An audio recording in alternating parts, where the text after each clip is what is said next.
নারায়ণগঞ্জের রূপগঞ্জে ব্যাটারি চালিত অটোরিকশার সাইড দেওয়াকে কেন্দ্র করে স্বেচ্ছাসেবক দলের দুই পক্ষের মধ্যে ভয়াবহ সংঘর্ষের ঘটনা ঘটেছে। সোমবার দুপুরে কায়েতপাড়া ইউনিয়নের বরুণা এলাকায় এ ঘটনা ঘটে।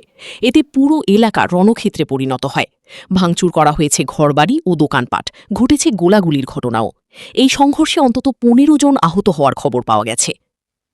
স্থানীয় সূত্রে জানা গেছে, প্রায় ১০ দিন আগে একটি ব্যাটারি চালিত অটোরিকশার সাইড দেওয়াকে কেন্দ্র করে রূপগঞ্জ উপজেলা স্বেচ্ছাসেবক দলের আহ্বায়ক রফিকুল ইসলামের ভাই আমিন হোসেনের সাথে জেলা স্বেচ্ছাসেবক দলের সহতথ্য ও গবেষণা বিষয়ক সম্পাদক বিল্লাল হোসেন খাঁর বিরোধ তৈরি হয়। এ নিয়ে থানায় একটি অভিযোগও দায়ের করা হয়েছিল। সেই বিরোধ মীমাংসার জন্য সোমবার দুপুরে বরিনা এলাকায় একটি সালিশি বৈঠকের আয়োজন করা হয়।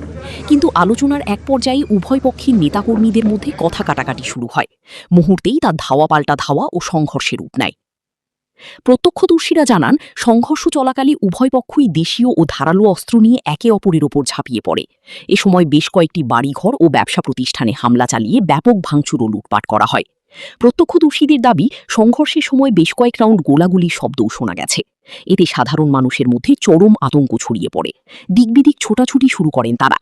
খবর পেয়ে পুলিশ ঘটনাস্থলে পৌঁছে পরিস্থিতি নিয়ন্ত্রণে আনে। বর্তমানে এলাকায় অতিরিক্ত পুলিশ মোতায়েন রয়েছে এবং থমথমে অবস্থা বিরাজ করছে। তবে এই ঘটনায় এখনও কাউকে গ্রেফতারের খবর পাওয়া যায়নি।